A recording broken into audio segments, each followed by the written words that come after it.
This is tutorial 3-8 on page 126. We're going to create an Esri Global account. It says go to www.arcgis.com, and I am already there. It automatically took me to this page inside of arcgis.com, and click the sign in link at the top right of the window. And okay, I need a username. And let me see, I need to create a public account.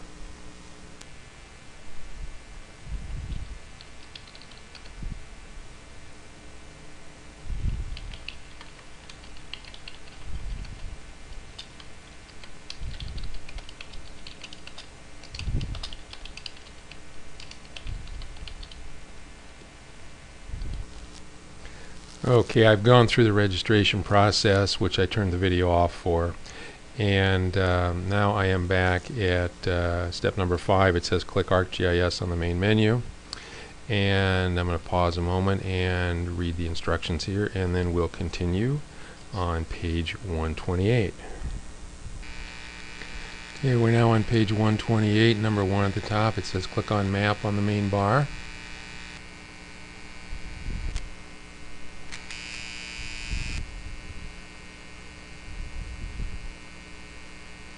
And we want to add a layer from a file, and it says click on browse, which is choose file, I assume, and I want to go to my C drive, Esri Press, GIST1, data, data files, and I want Pittsburgh Schools. Let's scroll down a ways here. .csv, that's comma separated values. Click open, import layer.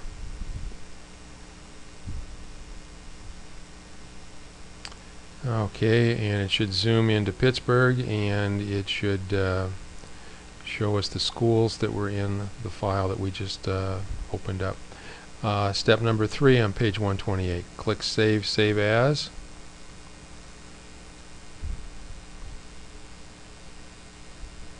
Save As.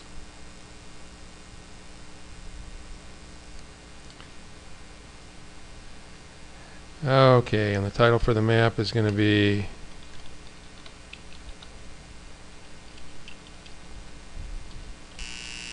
okay, so the title is the same, except I put my name on the end. I put in the same 2 tags. It looks a little different here than it does on in the book. And then the summary is exactly the same as in the book. And then the folder is different, and it looks like it's just grabbing my username. I'm guessing that MJDG46 may be the username of the person whose dialog box is shown in the book. And we click on Save Map, which is number 4 at the bottom of page 128. And then top page 129, we're supposed to add neighborhoods.zip to our map using the same procedure. The imported neighborhoods cover up the schools, so hover over Pittsburgh Schools, click the small arrow that appears to its right, and move it up. So I'm going to go do that now, and since this is your turn, I'll let you do that on your own. Okay, I've added the neighborhoods. They came in on top of the schools, and I also took the defaults. There were some radio buttons there, and I took the default radio button, which said something like generalized for web appearance or something like that. And we want to move the schools up. It looks like there is some transparency going on here, but we're going to move the schools up 1 level, and there, now you can see them much better. And now we're on the bottom of page 129, and I want to hover over the Pittsburgh Schools in the table of contents and click the options arrow that appears, which must be this, and choose rename, and we're going to call it Pittsburgh Public Schools, and we're going to put some spaces in here and click on OK. Do the same for neighborhoods, renaming it Pittsburgh Neighborhoods. So let's go over here and click on the down arrow and choose rename. And we're going to call this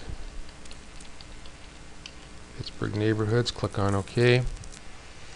And now I'm on the top of page 130. I want to hover over Pittsburgh Neighborhoods in the table of contents, click the options arrow and change symbols. So let's go to our neighborhood and click on change symbols. And the default of a single symbol is what's needed here, but click the arrow to the right and look at the options. So let's look at the options here, and we've got unique symbols and color.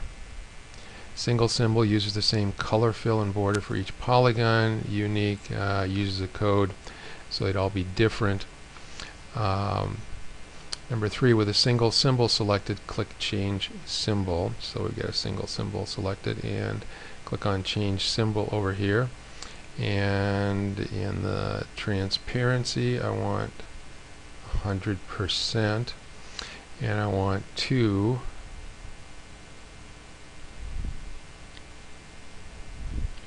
for the outline width, 2 pixels, and close it. Click on done. Okay, and save my map. So let's go to save up here.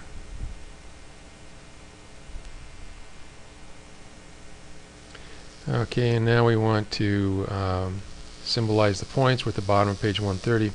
Hover over Pittsburgh Public Schools in the table of contents. So let's go close this. Now we're back to the table of contents. And click the options arrow that appears. And we want change symbols. And we want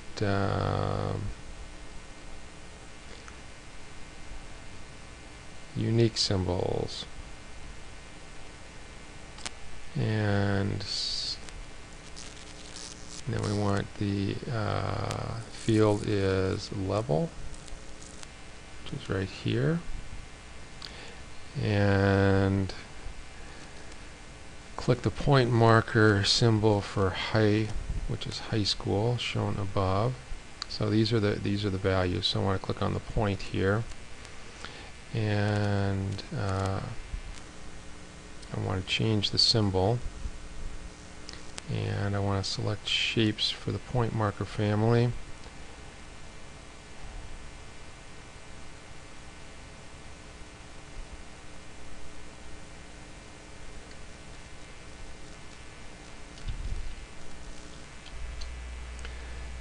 And that is here. And I want the blue circular point marker, which is this one. Our box appears to be a little wider than theirs. And symbol size is 24 pixels. And click done. And click OK. And then click apply up here. And now we have blue dots for the high schools. Okay.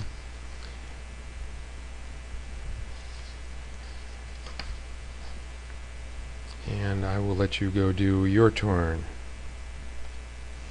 Okay, I've completed the my turn at the bottom of page 131. And the last thing they asked you to do was click on the Show Map Legend button, which is this button right here. And I just went down the list here. Blue was their first color, green was their second one, and then orange and purple for high school, middle school, other, high school, primary, other, and middle. And now we're moving to the top of page 132. And before going on to page 132, we're going to stop this video. It's about 10 minutes, and we will continue at the bottom of page 132 with the next video.